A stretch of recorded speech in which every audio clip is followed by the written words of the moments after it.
actually get work done by Congress? And what's your name? Chuck. Hey, Chuck, it's a great question. I think you're right. I mean, I think Biden came in, and look, I wasn't for him, but I mean, his argument to the country was that he was going to be a, quote, more normal president, less divisive than Trump, and that's what he promised. And he came in and he did the opposite. I mean, you remember a year ago, he gave that speech in front of the red background where he's like clenching his fist, saying that, you know, a third of the country was basically enemies of the state. And so he's done a lot to try to sow that.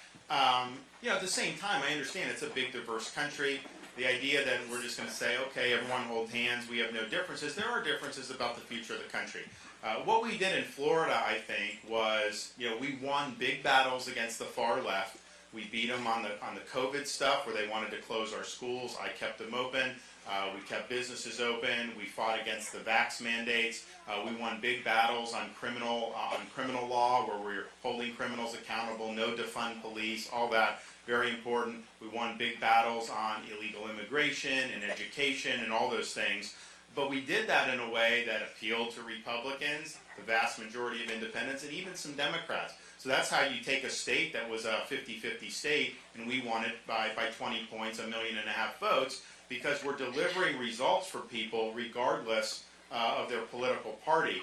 I'm going to fight the big fights. I think this wokeness and this far left, it will destroy this country if they're in charge. You've seen it destroy San Francisco and Philadelphia and these places. So you got to win on those, but you also have to understand that if I have somebody that agrees with me on 80% and disagrees on 20, that's a friend. I mean, like, you gotta want to work with them. But even the people that disagree with you on 80, they agree with you on the 20. We can fight about the 80, but I'm willing to work with you on the 20 to move the ball forward. I mean, ultimately, are we producing results or not? And that's just how I generate things. And so we're going to take strong stands. As a leader, you're never going to be able to please everybody. But what I'm not going to do is unnecessarily, you know, try to create division. I'm not going to be out there tweeting at 3 in the morning, you know, stuff. I'm not going to be doing this stuff. I'm just going to be a leader that is going to have his eye on the ball, is going to be very disciplined, focused, nose to the grindstone,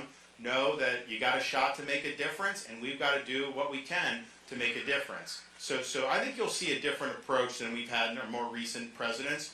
I think it'll be a more effective approach than we've seen in our recent presidents, and I think that that'll make a big difference. So I appreciate the question.